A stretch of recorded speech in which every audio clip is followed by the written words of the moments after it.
Kate, you tied Kayla's record today with your draw controls. I guess what was working for you today, and how did you feel? What went into today? I mean, against Cornell wasn't my best performance, and I worked with Kayla actually yesterday before practice just to redial it in, and I mean, learning from one of the best to ever do it, so she's very helpful. And our draw circle played awesome with the communication, and our chemistry is really growing, so it's really fun. What have you seen from, because Kayla was saying that you guys kind of work as a unit rather than like individual players.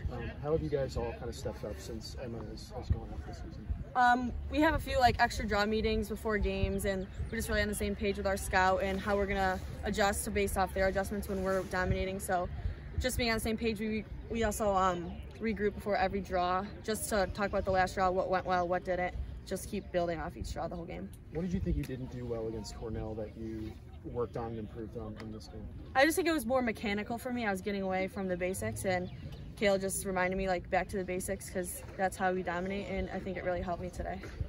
Meaghan, why do you think the offense got off to kind of a slow start today, and what were you trying to do to help kind of rally them there in the first half? Yeah, you know, I think in like especially the first quarter, we were kind of just like disorganized. We were kind of on different pages.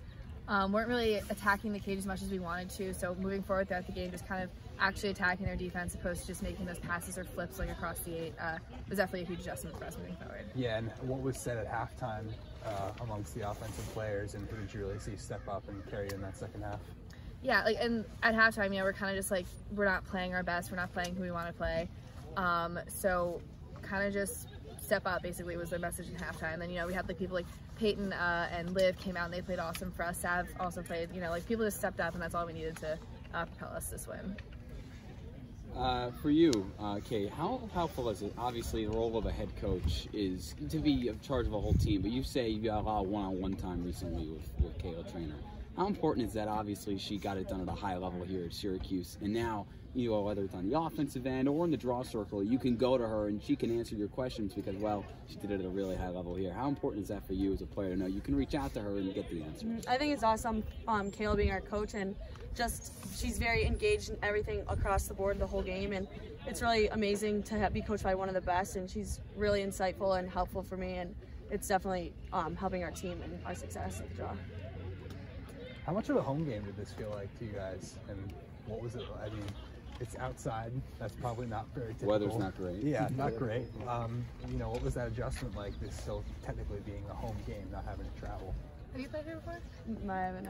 Yeah, so I played here previously my freshman and sophomore year. Like we, for some reason, just always end up playing here. So you know, I'm kind of familiar with it. I've played here in high school before. So the only difference really is just like the locker room atmosphere. You know, like kind of just come up and show up wherever we play. So don't really have much of a choice in that. Meg Carney, down a couple of different players, and you guys are still able to score more than 20 goals. What's the message that you send to people when they say, oh, well, they're down a couple injured players? Yeah, you know, it's just we've faced adversity before, especially with last year and coming to this year facing some more adversity. You know, it's just that we have 7 people and we have depth. We can put people on the field and they can score. You know, we have 7 threats. Time for a couple more if anyone has them. So the third quarter, you guys outscored them 12-3. This is for either of you. Kind of what went in that quarter, kind of what got everything going?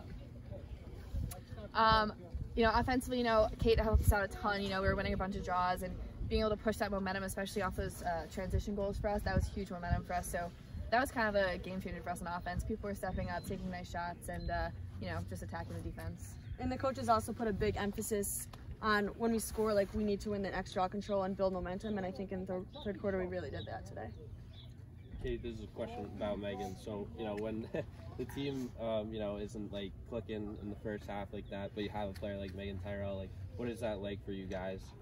You know, to have a player who could score 5 goals and keep you in the game, and then that allows the team to open up in the second half and score those 12 goals in the third quarter. I mean, Meaghan just has awesome leadership on the field, and she's one of our most like composed players for when we're not scoring as much as we want to or the offense isn't a great flow. She does a really good job of bringing everyone back together and like refocusing and getting people going. I mean, when she has multiple point games, like she's a huge threat on offense and gets everyone else going as well.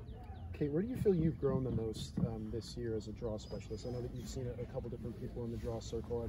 I'm thinking about the girl from Duke especially, how tall she was and just the different looks you've seen. Where do you feel you've grown this year?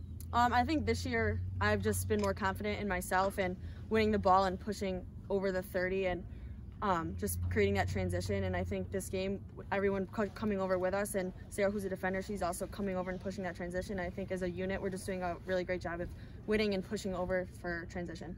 Last question.